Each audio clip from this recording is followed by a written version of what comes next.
خۆشەویستان، ئاینی پیرۆزی ئیسلام بۆ هاتووە ئێمە بگۆڕێت لە باشەوە بۆ باشتر، لە خراپەوە بۆ باش.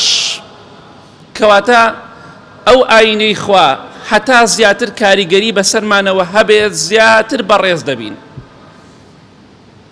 زیاتر ڕۆشت و ئەخلاقمان جوانە بێ. هەر کاتێکیش ئەم ئاینە پیرۆزەمان وەکو عورف و عادەتێ گرت کە زۆربەی خەڵکی ئەمڕۆ وایە، وەکو عورف و عادەت گرتوێتی. نوێژ نەکەم حەیامە چێ، ڕۆژوو نەگرم حەیامە چێ، نەچم بۆ مزگەوت حەیامە چێ، نەچم بۆ جومعە حەیامە چێ. ئەم جۆرە مرۆڤانە دین هیچ کاریگەرێکی بەسەریانەوە نییە، چونکە لەبەر حەیاچوونی قیامەت نییە، لەبەر حەیاچوونی خەڵکیە. ئەوە حەیاچوون نییە، پیاو هەیە نایە بۆ مزگەوت جومعان، ژنەکەی بە زۆر لە ماڵ دەرێکات، ئەڵێ نەڕۆی لای خەڵکی باس دەکەم، ئەڵێ نایە بۆ مزگەوت، نایە بۆ جومعە. ئەمە دین کاریگەری بەسەریەوە نییە. بۆیە ئەمە لە ناو کۆمەڵگادا هیچ ڕەوشتێکی ئیسلام لەم مرۆڤەدا نابینی بە ئاسانی بەداخەوە. پێمان خۆش بوو پشتیوانی خوا باسی هەندێک صیفەت بکەین، هەندێک ڕەوشت بکەین کە زۆر زۆر ناشرینە لە مرۆڤی موسڵمانە هەبێت.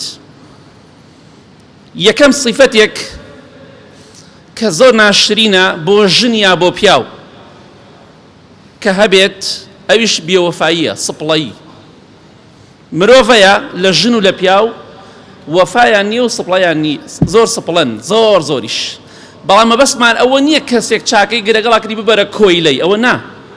بەڵام ئینسان ئەبێ وەفای هەبێت بەرامبەر بە کەسانێک کە چاکەیان لەگەڵا کردووە. ئەمە صیفەتێکی ناشرین و خراپە، بێوەفایی، سپڵەیی، ئیتر لە ژن بێ یا لە پیاودا مەوجود بێت. لە حەدیثێکی صحیحی بوخاریدا هاتووە کاتێک کە ئەسیرەکانی کافرەکان گیران لە غەزای بەدردا، پێغەمبەری خوا صلی الله علیه وسلم وەفای هەبوو بۆ کابرایەکی کافر. فەرمووی ئەگەر مطعیمی کوڕی عەدی کە کەسێک بە کافری و بە مشریکی و بە بتپەرستی مرد، فەرمووی ئەگەر مطعیمی کوڕی عەدی ئێستا لە ژیاندا بوایە و زیندوو بوایە بیوتایە ئەو ئەسیرانە بەربەدا لەبەر خاتری ئەو هەمویانم بەرەدا. بۆ لەبەر ئەوەی کاتی خۆی کە لە تائیف گەڕایەوە بەردبارانیان کرد. خۆشەویستی خوا صلی الله علیه وسلم لە شاری مەکە مطعیمی کوڕی عەدی کە کافرێک بوو گرتیە خۆی و پاراستی، وەکو وەفایەک بوو ئەو ڕۆژەی کە لە تەنگانەدا لەگەڵیدا بوو. ئەگەر ئێستا بڵێ ئەو هەموو ئەسیرە هەمووی ئازاد کە لەبەر خاتری ئەو ئازادی یەکەم ئەگەر زیندوو وایە، ئەمە پێڵێن وەفا. جا چ جای ئەگەر تۆ بەرامبەر کافرێک خۆشەویستی خوا صلی الله علیه وسلم فێری کردوتە وەفات هەبێ، کافریش بێ، لەبەر چاوت بێ، ئەی ئەگەر کەسەکە موسڵمان بێ چۆن لەبەر چاوت نابێت؟ چاکەی لەگەڵ توا کردووە، بێوەفا مەبە بەرامبەری. خوشکە بەڕێزەکانیش گوێ بگرن، پێغەمبەری خوا صلی الله علیه وسلم دەفەرمێ لا ينظر الله إلى امرأة لا تشكر لزوجها وهي لا تستغني عنه. ئەمە لە صحیح تەرغیب هاتووە. خوای گەورە و میهرەبان تەماشای ئەو ئافرەتە ناکات، بە ڕەحمی خۆی تەماشای ناکات، بە چاوی ڕەحمەتەوە تەماشای ئەو ئافرەتە ناکات کە سپاسی پیاوەکەی ناکە لە کاتێکا پێویستی بە پیاوەکەیتی و لە پیاوەکەی بێپێویست نییە. ناشکوری دەکات، دەڵێ خێرم لە تۆ نەبینی. بۆیە بە تایبەتی ناشکوریکردن زۆرە بەداخەوە، بەڵام ئافرەتان زیاتر بەرامبەر بە پیاوانی خۆیان هەرچی بۆ دەکا پێی نازانێ. ئەوە سپڵەییە کە ئافرەتێک پیاوەکەی شەو و ڕۆژ خزمەتی ئەکا لەگەڵ کەسێکترا خیانەت دەکات، دەستی لەگەڵ کەسێکترا تێکەڵاو کردووە، وە لە پیاوەکەی خۆی ڕازی نییە، لەگەڵ کەسێکی ترایە کە بە حەرامی لەگەڵیا دەژی. بەداخەوە کەسانێک دەبینی چاکەیان لەگەڵا دەکەی لە بەرچاویان نییە.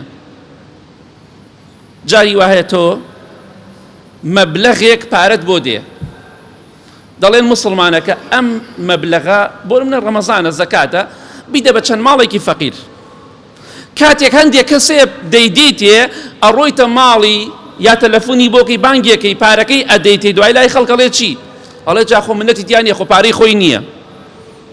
ئەمە مرۆڤی بێوەفایە. باشە ئەو پیاوات لەو هەموو خەڵکات تۆی لەبیر بوو ئەوەندە وەفات نییە کە ئەم پیاوە تۆی لەبیر بوو ئەو هەموو شتێکە بۆ تۆ خۆ ئەیتوانی پارە بە تۆ نەدا خۆ ئەیتوانی ئەو زەکاتە بداتە فەقیرێکی تر لە جیاتی تۆ بەڵام کاتێککە تۆی لەبیر بوو مەڵێ خۆ پارەی خۆی نییە منەتی تیانە حساب کە پارەی خۆیەتی ئەگەر یەک تۆزێ وەفا و پیاوەتی تیا بێ دوعای خێری بۆ دەکەی و دڵنیاش بە بەپێی حەدیث ئەو کەسێک کە زەکاتەکەی داوە ئەو کەسەشی کە ئیدا بەدەستەوە بە قەدێ خێران دەسەکەوێ کەواتە ئەو تۆی لەبیر بوو لە ئەو هەموو خەڵکە هێنای بۆ تۆ دای بەدەستەوە بانگی تۆی کرد کەواتە ئەو وەفادارە بەرامبەر بە تۆ بێوەفا مەبە بەرامبەری مەڵێ منەتی تیانێ پارەی خۆی نییە دەتوانێت پارەی خۆی نییە ڕاستەکەی بەڵام دەتوانێت نەیدا بە تۆ خۆ کابرانەی تۆ بیدە بە فڵان کەس کە تۆی لەبیرە ئەوەندە وەفات هەبێت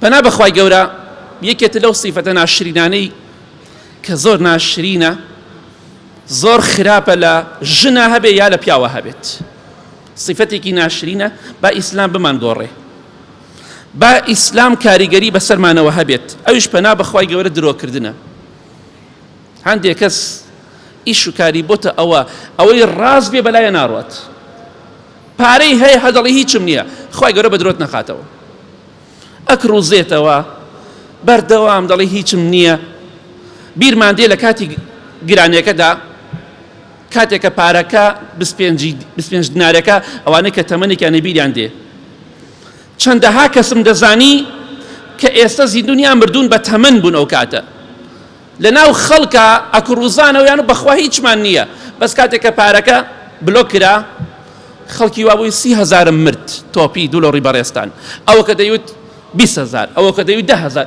تۆ پێشترە و 10 دینارم نییە ئەمە ناشکوریە بەروبوومی ناشکوری ئاوایە زۆر جار خوای گەورە زەربەیەک لێدا تەواو دەڵێ پارەم نییە ئەمجا کاتێک کە کابرا ڕائەکە ئەڵێ بەخوا فڵان کەس 500 دەفتەر میخوارد 20 خواردم ئەی تۆ پێشترە و هیچم نییە وەرەقەیەکم نییە ئینسان زۆر زۆر ناشرینە دوولۆڕی بەڕێستان کە درۆزن بێ و درۆ بکات لە حەدیثێکی صحیح تەرغیب داهاتووە دایکی ئیمانداران عایشە ڕەزای خوای لێ بێتە فەرمێ ما كان خلق أبغض إلى رسول الله صلى الله عليه وسلم من الكذب هیچ ڕەوشتێک نەبوو ناشرین تر بێت لای پێغەمبەری خوا صلی الله عليه وسلم لە درۆکردن بۆیە دەفەرمێ ئەگەر پیاوێ درۆیەکی لای پێغەمبەری خوادا بکردایە صلی الله عليه وسلم ڕۆژێ قسەیەکی بکرا قسەکەی درۆ بووایە پێغەمبەری خوا صلی الله عليه وسلم لە دڵی شتێکی بەرامبەر ئەو ئینسانە دروست دەکرد سیقەی پێی نێمە ئەو پیاوە سیقەی لەدەست ئەدا لەبەر ئەوەی لە خزمەتی پێغەمبەری خوادا صلی الله عليه وسلم قسەیەکی کردو ڕاست نەبووە حتاکو ئەو کاتەی خۆشەویستی خوا صلی الله عليه وسلم دەیزانی ئەو پیاوە لە درۆکە تۆبەی کردووە سیقەی پێی نێمە لە دڵی شتێکە بوو بەرامبەری ئەم پیاوە سیقەی نییە متمانەی نییە چونکە ڕازگۆ نییە بۆیە سیفەتێکی زۆر ناشرینە بۆ ژن یا بۆ پیاو پەنا بەخوا کە ڕازگۆ نەبێ خوای گەورە دەفەرمێ وەکونوا مع الصادقین ئەی ئیمانداران ڕازگۆ بن لەگەڵ ڕازگۆیاندا بن ژن هەیە بەتایبەتی دایک هەیە مناڵەکەی فێر درۆ دەکات ڕۆڵە هەرچیان و بڵێ نازانم باوکت ناوی چییە وەڵا نازانم دایکت ناوی چییە نازانم ئەمە زۆر خراپە مناڵ هەڵە مناڵی فێری درۆی بکەی زۆر ناشرینە بڵێ ڕۆڵە قسەم مەکە هەموو پرسیارێک جواب مەدەرەوە بەڵام فێری درۆی مەکە وەڵام من نهێنی پارێزم ئەمە نهێنی پاراستن نییە خوای گەورە دەفەرمێ لعنەتی خوا لەو کەسە بێ درۆ دەکات فنجعل لعنة الله على الكاذبين خوای گەورە نەفرەتی کردووە لە ئینسانێکە درۆ بکات بۆیە ئاگاداری خۆت بە خوشکی بەڕێزم برای بەڕێزم ئەم سیفەتە زۆر ناشرینە ناشرینترین سیفەت بۆ لای پێغەمبەری خوا صلی الله عليه وسلم هەر کەسێ درۆی بکردایە سیقەی پێی نێمە کەواتە بە ئەو ئاینە پیرۆزە کاریگەری بەسەر دڵمانەوە هەبێ بمانگۆڕێ بە ئیزنی خوا یەکێتر لەو ڕۆژتە ناشرینانەی کە زۆر ناشرینە بۆ پیا و بۆ ژن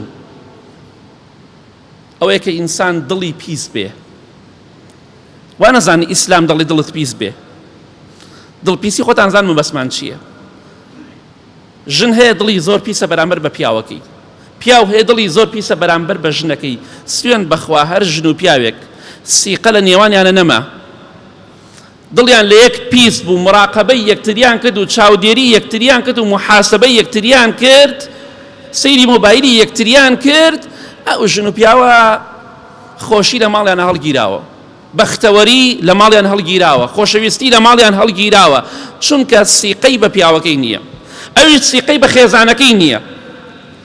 کەواتە ئاگاداری خۆمان بین، چونکە بەخوا ئەم دڵپیسیە چی دروستەکات؟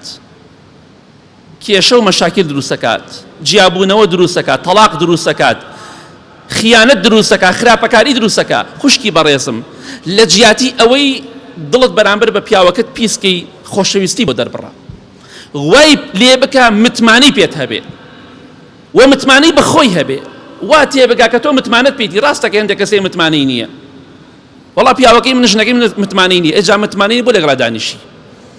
دەبەر خاتری مناڵ هەزار کەس دایک و باوکی مردو ژیانیشی خۆشتر بوو. مناڵم جیابنەوە مەسم ئەوە نیە، بەڵام ئەگەر ژن و پیا و دڵیان بەرامبەر بە یەکتری پیس کرد، سیقەیان بە یەکتری نەما، ژیانیان پڕە لە کێشە و مەشاکل. مۆبایلەکە بگرێت دەستێەوە یەکسەر گومانی خراپی پێبات. کەواتە ئاگاداری خۆمان بین بە هیچ جۆرێ. خوشکی بەڕێزم، برای بەڕێزم، ئەمە خۆشەویستی دروست ناکات. گوێ لەوانە مەگرە دەڵێ وەڵا ئەو دڵپیسیە خۆشەویستیە. ئەوەکەی خۆشەویستیە؟ هەموو ڕۆژە شەڕ و ئاژاوەیە، مەکەی خۆشەویستیە؟ بۆیە پیاوەکەت خێزانەکەت ئازاد بکە، سەیری مۆبایلەکەی مەکە، هەموو ڕۆژێ مراقبەی مەکە، چاودێری مەکە، چونکە ئەگەر وات کرد خۆشەویستی و سیقە و متمانە نامێنێت. کە ئەو شتێش لە بین ژن و پیاوە نەما، بە ئیزنی خوا هەوڵدەن تەرکی بدەن، چونکە ئەو کاتە خۆشەویستی نامێنێ، ڕێز و حرمەت نامێنێ، سیقە و متمانە نامێنێ.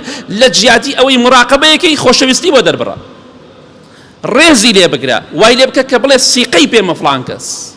ئەگەر خراپەشی کرد هەواڵی خوای کەوتەوە و ژیان لە خۆت مەکە دۆزەخ.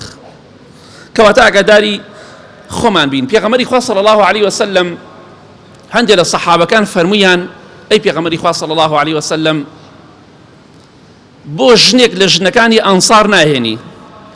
ئەنساریەکان ئەوانە خەڵکی شاری مەدینە بوون، واتە بۆ ژنێک لەو ژنانەی کە خەڵکی مەدینێ نایهێنی. ئەزانێ چی فەرموو پێغەمبەری خوا صلی الله علیه وسلم؟ فەرمووی ئین فیهم لغیرة شدیدە، ژنی خەڵکی مەدینە غیرەیان زۆرە، بۆیە من نایهێنم، چونکە کە غیرەیان زۆر بێ ژیان لێکەنە دۆزەخ. ئەوە پێغەمبەری خوایە صلی الله علیه وسلم، قسەی خۆم نییە. لەبەر ئەوە نایهێنم چونکە غیرەیان زۆرە. غیرە واتە مراقبە، واتە دڵپیسی، محاسبە، چاودێری ورد. بۆیە ئەو ژنانە ناهێنم، چونکە غیرەیان زۆرە و لەگەڵیانە ژیان زەحمەت. کەواتە ئاگاداری خۆمان بین، ئەو سیفەتانە لە خۆمان دەرخەین بە ئیزنی خوای گەورە، تیامانە مەوجود نەبێت. خۆشەویستان، یەکێتر لە سیفەتە ناشرینەکان کە لە ژن و لە پیاوە هەبێ ناشرینە، خراپە، مەسەلەی چروکیە، ڕەزیلی. بەڕاستی پێغەمبەری خوا صلی الله علیه وسلم کاتێک کە وتیان فڵان کەس پیاوێکی چاکە، بەس ڕەزیلە، بەس چروکە، بەخیلە، فەرمی وەئەی دائین ئەدوا من البخلی، بۆ دەردێک هەیە، نەخۆشیەک هەیە لە ڕەزیلی خراپتر بێ، دەردێک هەیە لە ڕەزیلی ناشرینتر و خراپتر بێ، خراپترین دەردە، خراپترین نەخۆشیە، خراپترین ڕەوشتە، خراپترین سیفەتە کە مرۆڤ ڕەزیل بێ، بە تایبەتی بەرامبەر بە ماڵ و مناڵی خۆی. چەند کەسێ پارەی زۆرە، ماڵ و مناڵەکەی احتیاجن، تخوا ئەو پارە چی قیمەتێکی هەیە؟ تخوا ئەو پارە لەگەڵ کاغەزی سپیا فەرقی چییە؟ کە ماڵ و مناڵەکەت احتیاجی خەڵکن. ڕەزیلی زۆر سیفەتێ ناشرینە. وەڵڵی خەڵکە زانم دان و دوان زۆر، سوێن بەخوا خێزانیان احتیاجی 5,000، وەڵڵی پارێشیان زۆرە. وەڵڵی خێزانی ئەگەر بێت و ماڵ باوکی داوت کا، خزمێکی خێزانی داوت کا، دوایەڵە دەی پارەکەم بەرێ، ئەوە نەم سەرف کردەوە خزمەکەت. ئەی با بۆ بازاڕ پارەی تەکسێکی لێسێنێ، تەکسیشی پێ نییە، خصوصیە. ئەی با بۆ ماڵ باوکی ئەڵێ پارەم بەرێ. ئێ باشە ئەم ژنە بەیانی خەڵ پارەی بۆ هەڵە ڕژێنێ، فێری بەدڕەوشتی خراپەکاری دەبێ. تۆ خراپترین دەردت یایە، نەخۆشیت یایە کە ڕەزیلی و چروکیە. بانی کێی خوا، بانی بکوزاوای خوا، بۆ نایخۆت و خۆت و ماڵ و مناڵەکەت نایخۆی، هەر کۆیەکەیتەوە. يحسب أن ماله أخلده، واتزاني مالكت أتهيغلته بخوا دمريت. ژن مەدەن بە پیاوی ڕەزیل، چونکە کچەکەتان بە خەفەتەوە دەکوژێت. زانیتان فڵان کەس ڕەزیلە، ژنی مەدەنیە. چونکە پێغەمبەری خوا فەرمێ سازم خراپترین دەردە خراپترین ڕەوشتە بۆ دەردیەکەیە لە ڕەزیلی خراپتر بێ کچەکەت بەیانی فەقیرە لەوانەیە بکەیتە سەر جادە لەوانەیە کچەکەت بەیانی داوای پارە لە خەڵکی تر بکە و تووشی خراپەکاری بێ بۆیە دەڵێم مەیدەرێ کەواتە ئاگاداری خۆمان با و ئیسلامم گۆڕانکاریمان بەسەرا بهێنێ ئینشاءڵڵا بە ئیزنی خوای گەورە یا ڕەبی خوای لە گوناهەکانمان خۆشبی لە گوناهی دایک و باوک و مردەکانمان خۆشبی لە هەموو سیفەتێکی خراپ یا ڕەب العالەمین بە دوورمان کەی